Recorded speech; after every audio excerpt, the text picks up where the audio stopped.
Robert Spencer here for Jihad Watch, a program of the David Horowitz Freedom Center and for the Center for Security Policy.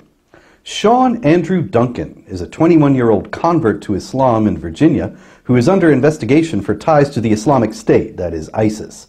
In the course of the investigation, agents found that Duncan was in possession of child pornography and was seeking a second wife while still being married to his first, a 36-year-old physician named Zakiya Sadek, whom he met at Islamic gatherings.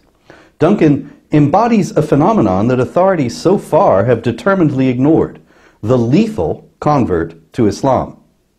After all, where did Sean Andrew Duncan get the idea to do all these things? Could these ideas have had anything to do with his new peaceful religion? Could it be from Islam that he got the idea that murdering non-Muslims was a righteous act, which is in the Quran at chapter 2, verse 191, chapter 4, verse 89, and chapter 9, verse 5, and that prepubescent children could be objects of erotic interest? Remember, Muhammad, the supreme model of conduct for Muslims, consummated his marriage with the 9-year-old Aisha when he was 54, and that polygamy was moral and worth pursuing, as the Quran says at chapter 4, verse 3.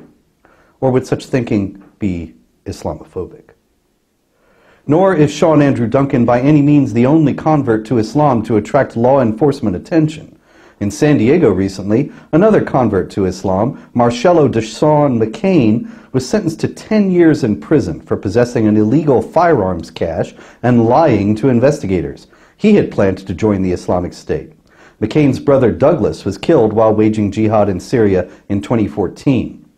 Then there was Everett Aaron Jameson, a.k.a. Abdullah Abu Everett ibn Gordon al-Amriki. According to the Associated Press, this convert to Islam planned to use pipe bombs at San Francisco's popular Pier 39 on Christmas Day to force people to flee into an arena where he could shoot them.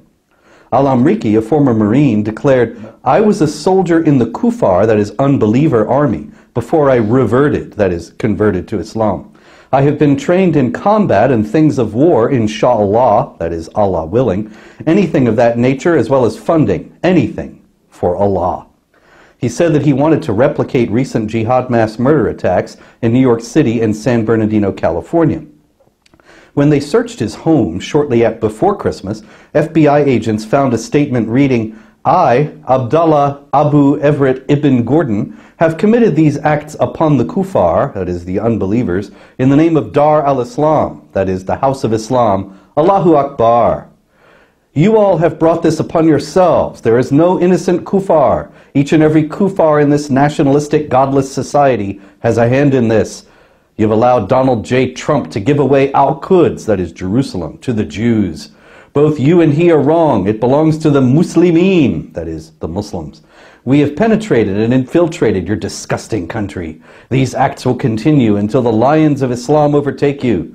Turn to Allah, make tawbah, that is repentance, and fight with us, the soldiers who fight in the day and night. Allah is most forgiving. I am not. Long live ISIL, long live Abu Bakr al-Baghdadi. Abdullah Abu Everett ibn Gordon al-Amriki. Just before this, yet another convert to Islam, Lionel Williams, was sentenced in Virginia to 20 years in prison for attempting to fund the Islamic State. Williams also plotted jihad attacks against police officers. And still another convert to Islam, Nicholas Young, was also recently found guilty of attempting to aid the Islamic State. Young was a former Metro Transit police officer in Washington, D.C., who while at George Mason University had been active in both ROTC and the Muslim Student Association. Not long before that, in mid-November, a Los Angeles man named John Patrice Hale was arrested for making a series of threats to the Los Angeles Sheriff's Department's Court Services Division website. Our brotherhood will celebrate today when Allah sets the explosives planted in Inglewood, sheriff vehicles at Inglewood Court, Hale wrote, and, Allah willing, we will be able to take out as many officers that pull out your parking structure. It will be a plus to take part of your American school across the street. ISIS will have revenge today.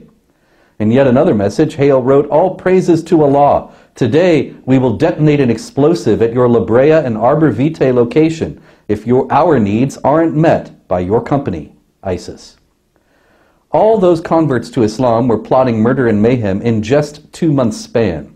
The list of converts to Islam who've gotten the idea that their new religion commands them to commit treason and mass murder is quite long and growing steadily. Yet law enforcement and intelligence officials have hitherto, up to now, shown no interest whatsoever in this phenomenon.